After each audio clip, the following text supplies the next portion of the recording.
Assalamualaikum warahmatullahi wabarakatuh. Apa kabar semuanya para pecinta YouTube channel Tobat 100% yang saya sayangi dan selalu dirahmati serta dimuliakan oleh Allah Subhanahu wa taala. Pastinya saya selalu mendoakan kalian semua semoga panjang umur, sehat sekeluarga, banyak rezeki, serta dijauhkan dari segala bentuk musibah dan diberkahi hidupnya oleh Allah Subhanahu wa taala. Amin amin ya rabbal alamin. Selamat datang dan selamat mencari ilmu pengetahuan di YouTube channel Tobat 100% ini.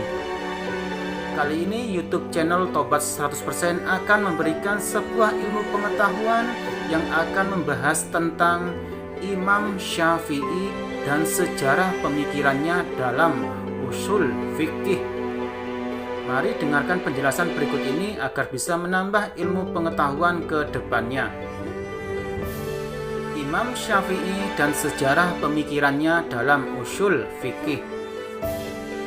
Imam Syafi'i lahir pada tahun 150 Hijriah di kota Gaza, Palestina.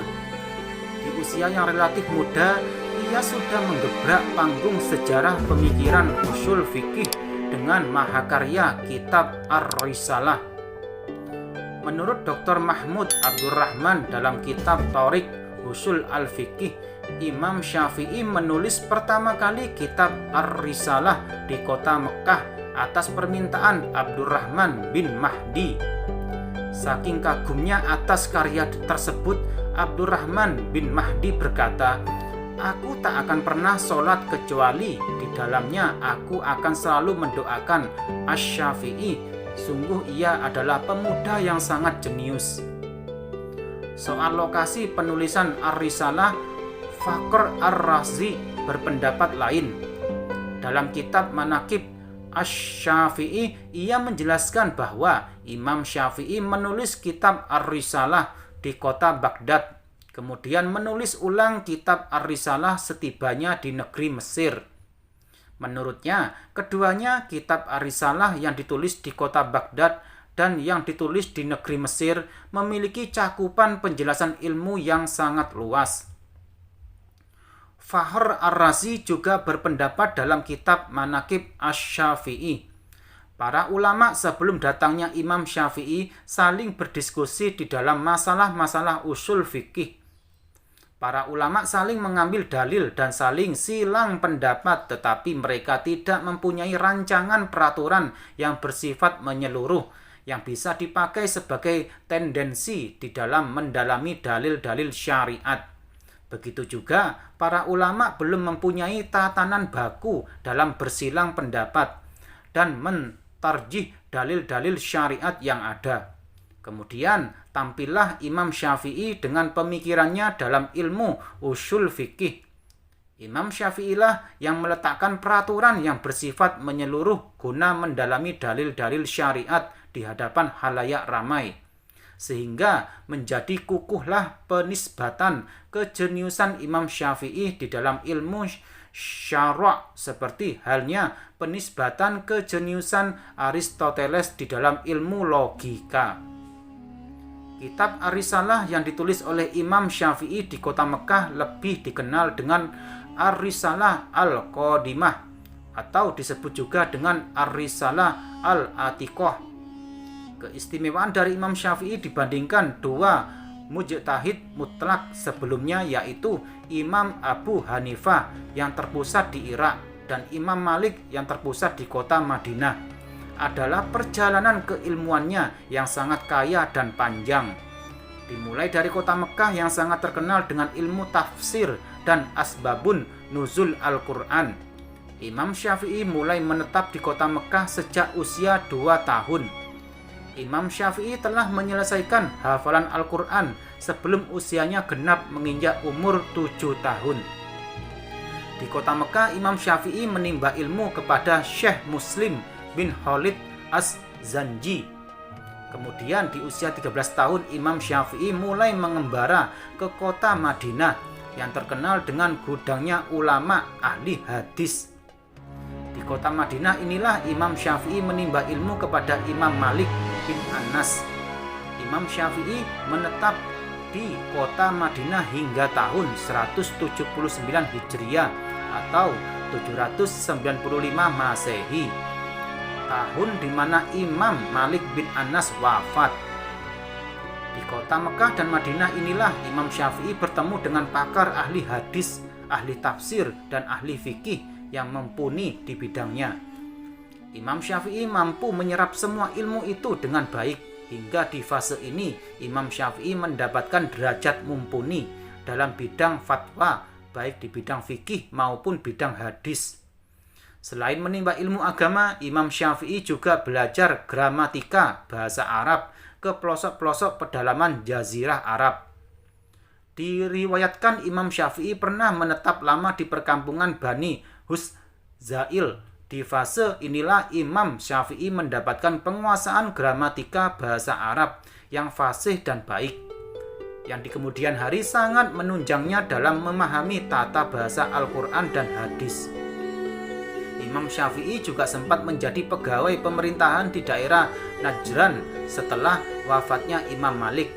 Kemudian Imam Syafi'i menetap sekitar 9 tahun di kota Mekah. Kemungkinan besar dalam periode sekitar 9 tahun menetap di kota Mekah inilah Imam Syafi'i mengarang kitab Ar-Risalah. Pengembaraan Imam Syafi'i berlanjut ke kota Baghdad pada tahun 1955 Hijriah atau 810 Masehi. Di fase inilah Imam Syafi'i menemukan banyak penyesuaian. Imam Syafi'i mampu menyelaraskan dengan baik pemikiran ahlu naql, ulama yang banyak bersandar pada teks agama yang didapatkan di kota Madinah di bawah asuhan Imam Malik, dengan pemikiran ahlu ra'yi atau ulama yang banyak bersandar pada akal yang didapatkan di bawah asuhan Imam Muhammad bin Al-Hasan, murid dari Imam Abu Hanifah di kota Baghdad. Di kota Baghdad inilah Imam Syafi'i memiliki beberapa murid. Murid-murid beliau di kota Baghdad diantaranya adalah Imam Ahmad bin Hanbal, Az-Za'farani, dan Al-Karabisi. Setelah perjalanan keilmuannya yang panjang tak pelak, Imam Syafi'i merasa memerlukan banyak reformasi dalam kitab Ar-Risalah yang telah ditulis dahulu di kota Mekah. Hingga di fase akhir inilah Imam Syafi'i menulis ulang kitab Ar-Risalah di Fustat, salah satu bagian dari kota Kairo di negeri Mesir saat itu. Maka lahirlah kitab Ar-Risalah versi baru yang dianggap para ulama setelahnya sebagai puncak pemikiran Imam Syafi'i. Di kemudian hari, karya yang ditulis ulang ini lebih masyhur dengan sebutan Ar-Risalah Al-Jadidah atau dikenal juga dengan Ar-Risalah Al-Mishriyah. Akan tetapi, meskipun telah mengalami masa menimba ilmu yang sangat panjang, Imam Syafi'i tetap berusaha untuk menyempurnakan kitab Ar-Risalah. Hal ini sebagaimana catatan Imam Al-Baihaqi dalam kitab Manaqib Asy-Syafi'i yang bersumber dari Rabi' bin Sulaiman, murid dari Imam Syafi'i, bahwa beliau berkata, "Aku membaca kitab Ar-Risalah Al-Mishriyah di hadapan Imam Syafi'i lebih dari 30 kali. Dan setiap aku membaca di hadapannya, Imam Syafi'i selalu memberikan koreksi atas kitab Ar-Risalah Al-Mishriyah.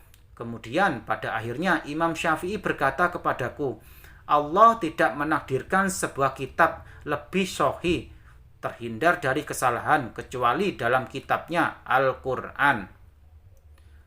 Di kemudian hari, kitab Ar-Risalah yang ditulis oleh Imam Syafi'i dijabarkan lebih panjang atau syarh oleh Imam Abu Bakar Muhammad bin Abdullah Asy-Syairafi, Imam Abu Walid Hasan bin Muhammad Al-Umawi, Imam Muhammad bin Ali yang lebih masyhur dengan julukan Al-Qafal Asy-Syayi, Imam Abu Muhammad Al-Juwaini, ayah dari Imam Haramain Al-Juwaini, dan Imam Abu Bakar Muhammad bin Abdullah Asy-Syaibani. Setelah lahirnya kitab Ar-Risalah Al-Jadidah, Imam Syafi'i merasa perlu untuk menyempurnakan lagi ilmu husul fikih yang beliau rintis dengan menerbitkan kitab Jima'ul Ulum. Kitab ini banyak menceritakan tentang golongan yang menolak dalil hadis ahad serta bantahannya dan sejenisnya. Disusul setelahnya Imam Syafi'i menerbitkan kitab Ikhtilaful Hadis yang menjelaskan perbedaan pendapat para ulama dalam menyikapi hadis yang beredar. Kitab ini disusun sesuai dengan alur bab ilmu fikih, dan pada akhirnya Imam Syafi'i menutup karya-karyanya dalam ilmu usul fikih dengan menerbitkan kitab Iftahul Istihsan. Kitab ini hanya mengkritik ulama yang terlalu berlebihan dalam memakai metode istihsan. Selain itu, Imam Syafi'i juga menulis kitab Sifatu Nahyi Nabi yang menjelaskan makna larangan atau nahyu dalam hadis Nabi. Alhasil, Imam Syafi'i meletakkan fondasi yang sangat kokoh sebagai awal dimulainya diskusi panjang tiada akhir di bidang ilmu usul fikih. Di antara landasan pemikiran yang telah dibangun oleh Imam Syafi'i adalah menjelaskan dalil-dalil yang diambil dalam menentukan hukum, yaitu Al-Quran, hadis, ijma', qiyas, serta mempertajam urutannya, memperkokoh hujah hadis secara umum dan mengukuhkan hujah hadis ahad secara khusus, serta menerangkan tentang tidak adanya pertentangan secara nyata baik antara Al-Quran dan hadis maupun antara satu hadis dengan hadis lainnya sebagai sumber dalil. Menjelaskan kewajiban mengikuti jalan orang-orang beriman atau ijma', memberikan batasan dan kadar yang jelas dalam menjadikan akal sebagai patokan hukum, serta memberikan syarat yang terperinci dalam menggunakan qiyas. Memberikan perlawanan cukup serius dalam mematahkan hujah Mu'tazilah yang terlalu ekstrim dalam mentakwil sifat Allah. Memberikan peringatan bahwa Al-Quran diturunkan dengan bahasa Arab, serta di dalam Al-Quran ada beberapa cara baca yang memang ada di dalam pelafalan bahasa Arab. Menerangkan tentang amr atau perintah dan nahi atau larangan. Menjelaskan nas dan mansukh atau pembatalan hukum. Setelah periode Imam Syafi'i, berbondong-bondonglah para ulama generasi selanjutnya untuk menelisik lebih jauh di dalam masalah Al-Quran dan hadis. Di antara para ulama tersebut adalah Imam Ahmad bin Hanbal dengan karya kitab Risalatul Imam Ahmad fi Talaqtir Rasul, disusul dengan Imam Al-Bukhari dengan karya kitab Akhbarul Ahad dan karya kitab Al-Ihtisam bil Kitab wa Sunnah, disusul dengan Imam Ibnu Utaibah dengan karya kitab Takwil Mushkil Al-Quran dan karya kitab Takwilu Muktalafil Hadis. Imam Syafi'i wafat pada tanggal 30 Rajab tahun 204 Hijriah di kota Kairo. Nah, demikianlah penjelasan dari YouTube channel Tobat 100% ini. Semoga bisa menambah ilmu pengetahuan buat kalian semuanya ke depannya. Dan semoga semakin menambah keimanan kepada Allah Subhanahu wa taala. Amin amin ya rabbal alamin. Jangan lupa selalu dukung YouTube channel Tobat 100% ini dengan cara tekan tombol like dan subscribe agar kalian tidak tertinggal mengenai informasi ilmu pengetahuan serta amalan, zikir, wirid dan doa-doa sesuai dengan ajaran Rasulullah Shallallahu Alaihi Wasallam. Sekian, terima kasih, semoga bermanfaat. Wassalamualaikum warahmatullahi wabarakatuh.